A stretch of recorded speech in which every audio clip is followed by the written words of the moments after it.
Welcome back, traders. We've talked about charts, liquidity, and risk management. But there is one chart that isn't on your screen, yet it controls every single click of your mouse. It's the chart of your own emotions. Today, we are facing the market's invisible forces head-on: fear, greed, FOMO, and revenge trading.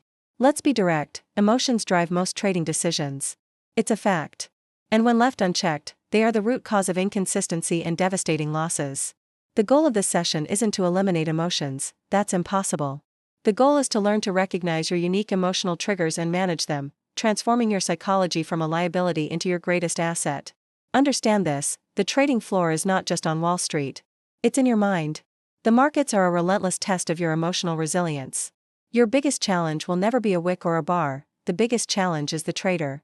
And our common enemies have names: fear, greed, FOMO, and revenge. Let's start with fear. Fear of loss leads to hesitation and missed opportunities. You see your setup, but you freeze. Fear of being wrong completely prevents execution. You become paralyzed. This slide perfectly captures the internal conflict. We know that successful businessmen thrive on risk, being bold, taking chances. But when it's our own capital, the response is often too much uncertainty. So, how do we overcome fear? Define your risk before entry. Know exactly what you're willing to lose. This contains the unknown and makes it manageable. Focus on the process, not the outcome. Your job is to execute your plan correctly, not to win every trade. Reframe your stop loss. See it as your strategic protection, not as a punishment for being wrong.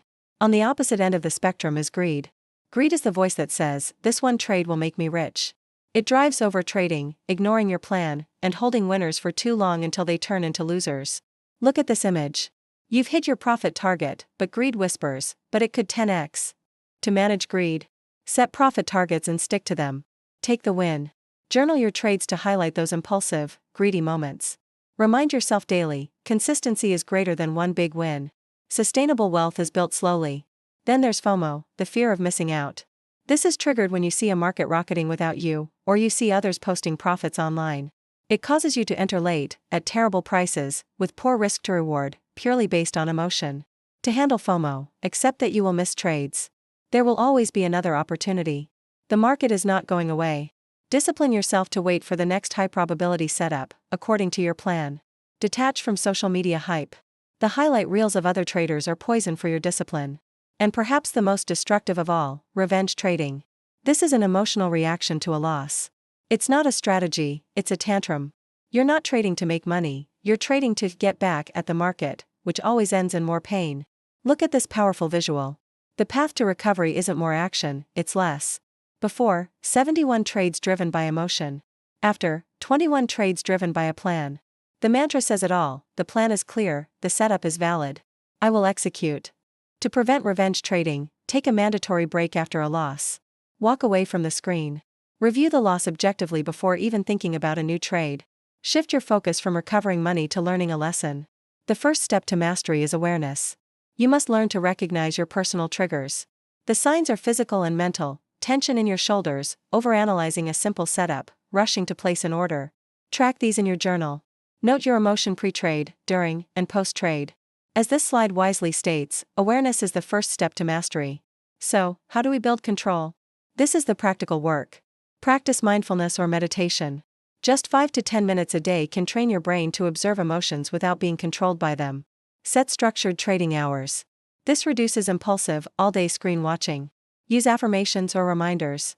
That quote on the slide might look cryptic, but the principle is sound. Have a phrase that grounds you and brings you back to your disciplined self before you start. Turn your insights into rules. This is how you build a structural emotional edge. Create non-negotiable emotional rules. For example, no trading after 2 losses in a row. Develop a pre-trade checklist. This ritual forces you into a state of process-oriented thinking. Focus on execution quality, not the profit or loss. Did you follow your plan? If yes, it was a successful trade, regardless of the outcome. Your action plan is clear. Journal your emotions and patterns weekly. Look for the story they tell. Set formal rules for breaks after emotionally charged trades. Reflect on your wins and losses equally. Why did that win feel good? Was it skill or luck? Be brutally honest. To wrap up, remember these 3 things. Emotional awareness is not soft skill, it's a trader's hidden edge. Fear, greed, FOMO, and revenge are natural, but they are controllable. Mastering your emotions is synonymous with mastering your trading. Your journey doesn't end here. I highly recommend diving into Trading in the Zone by Mark Douglas and The Daily Trading Coach by Brett Steenbarger. And consider joining SMC trading communities where you can discuss these psychological challenges with peers. Thank you for watching. Now, go and master your greatest trading asset, yourself.